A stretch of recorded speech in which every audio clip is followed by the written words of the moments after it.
ওয়ালাইকুম আসসালাম রহমতুল্লাহি বারাকাতুহু। ময়মনসিংহ থেকে বর্ণিকার সুলতানা প্রশ্ন করেছেন যে জাদু টোনা করে বিবাহ আটকে রাখা যায় কিনা। তো যদি এভাবে করে অজ্ঞাত অবস্থায় অজ্ঞাত কেহ জাদু টোনা করে তাহলে সেই ক্ষেত্রে পরিত্রাণের বা উপায় কি? আল জাওয়াব বিল্লাহি তৌফিক। জাদু টোনা অথবা এই জাতীয় শয়তানি শক্তি এর প্রভাব সত্য, তবে আশ্রয় গ্রহণ করা হারাম।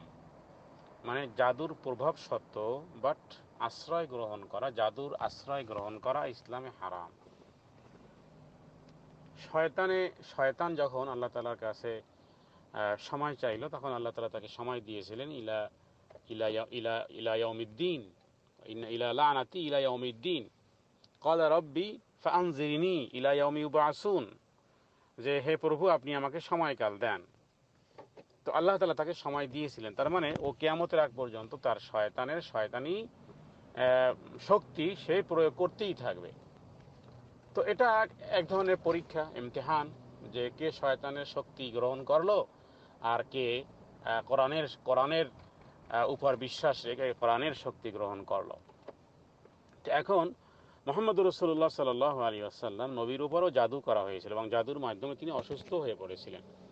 এখন কিছু শয়তানি আছে এমন যেগুলো দ্বারা যেটাকে আমরা জাদু বলি বা টোনা বলি বা যাই হোক, তো এ জাতীয় কুফরি শক্তি এগুলোর প্রভাব কিছু ক্ষেত্রে কিছু প্রযোজ্য হয়।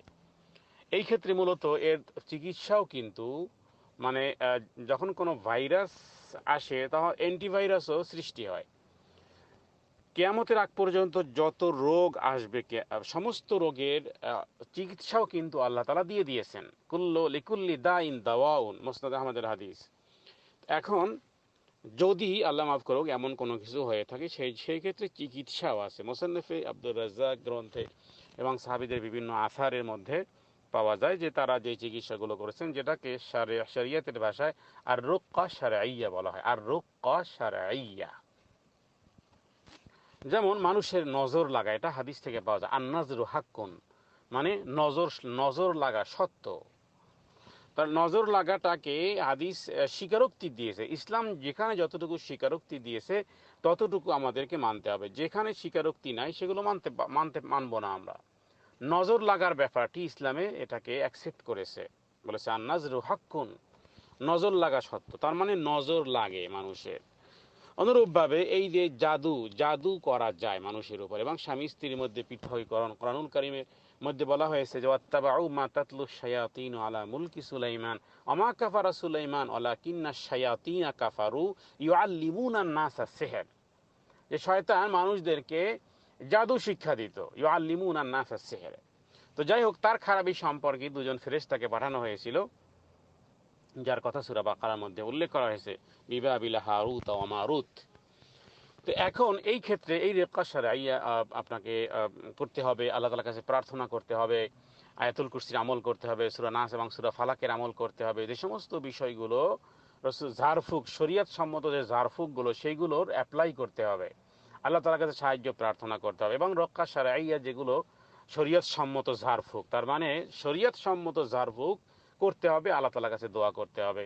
সূরা নাস আর সূরা ফালাক যদি পড়া হয়, যেমন যে সমস্ত বিষয়গুলো বলা হয়েছে সেগুলো করা হবে, মানে সুন্নতি চিকিৎসাগুলো যেগুলো, সেইগুলো করতে হবে। এটাও এক ধরনের আল্লাহ তাআলার কাছেই সাহায্য প্রার্থনা করা। আল্লাহ তাআলা কাউকে কাউকে এই জাতীয় পরীক্ষায় যদি ফেলেন বা হয়ে যায়, কারো নজরে যদি এসে যায়, তাহলে তাকে এই অ্যাপ্লাইগুলো করতে হবে এবং আশা করা যায় যে এর দ্বারা তিনি পরিত্রাণ পাবেন। রুক্কা শারঈয়া কি, সেই সম্পর্কে সেই আয়াতগুলো পড়ে সেগুলো ব্যবস্থা করতে হবে। তারপরে আজওয়া খেজুর খেতে হবে। বলা হয়েছে যে যে ব্যক্তি আজওয়া খেজুর খাবে তার উপর কোনো বিষ, কোনো কোনো জাদু কাজ করবে না।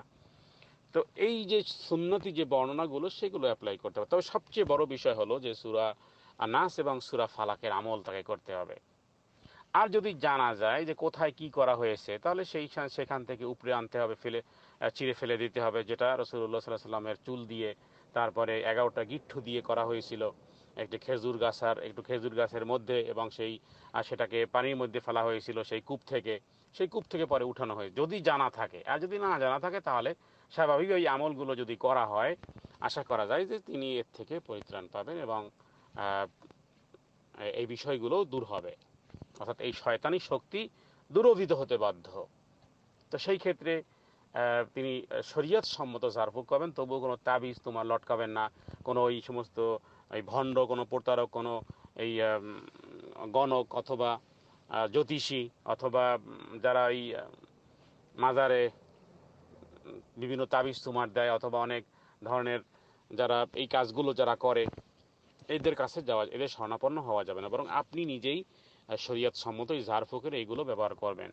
বিভিন্ন দোয়া আছে, যেমন বিসমিল্লাহিল্লাযী লা ইয়াদুররু মা ইসমিহি শাইউন ফিল আরদি ওয়ালা ফিস সামাই ওয়া হুয়াস সামিউল আলিম। যে ব্যক্তি পড়বে কোনো ধরনের ক্ষতি তাকে করতে পারবে না। যদি কেউ সকালে 3 বার পড়ে, সারাদিন তাকে কেউ কোনো ক্ষতি করতে পারবে না। আয়াতুল কুরসি পড়লে আল্লাহ তাআলা তাকে হেফাজত করেন। সূরা নাস আর সূরা ফালাক এমন যে এটা চিকিৎসা, সর্বরোগের চিকিৎসা, মানে সর্বরোগের চিকিৎসা যেন সূরা নাস আর সূরা ফালাকের মধ্যে আল্লাহ তাআলা, এটা এমন এক প্রোটেক্ট। একমাত্র জিব আজরাইল আসা ছাড়া, মালাকুল আজরাইল নামটি নাই, মালাকুল মউত ছাড়া আপনাকে সমস্ত অসুবিধায়, সমস্ত ধরনের ক্ষতি, সমস্ত ধরনের কষ্টকর, সমস্ত ধরনের শয়তানের শক্তিকে রহিত করার প্রোটেক্ট আল্লাহ তাআলা যেন সূরা নাস আর সূরা ফালাকের মধ্যে দিয়ে দিয়েছেন। সুতরাং সেগুলোর আমল প্রত্যেক সালাতের পরে সূরা নাস, সূরা ফালাক, সূরা ইখলাস এগুলো পাঠ করেন। আয়াতুল কুরসি প্রত্যেক সালাতের পরে পাঠ করেন। পাক পবিত্র থাকার চেষ্টা করেন। সূরা ফাতিহা 7 বার পাঠ করে তারপরে পানিতে দম করেন, সেই পানি খান, সেই পানি মাথায় দেন। মানে এই জাতীয় কার্যক্রমগুলো যেগুলো শরীয়ত সম্মত সেগুলো অবশ্যই করবেন, এবং আশা করা যায় যে সমস্ত শয়তানের শক্তি পদদলিত হতে বাধ্য। সাল্লাল্লাহু আলা সাইয়্যিদিনা মুহাম্মাদিন নবিয়্যিল উম্মি ওয়া আলিহি ওয়াসাল্লাম।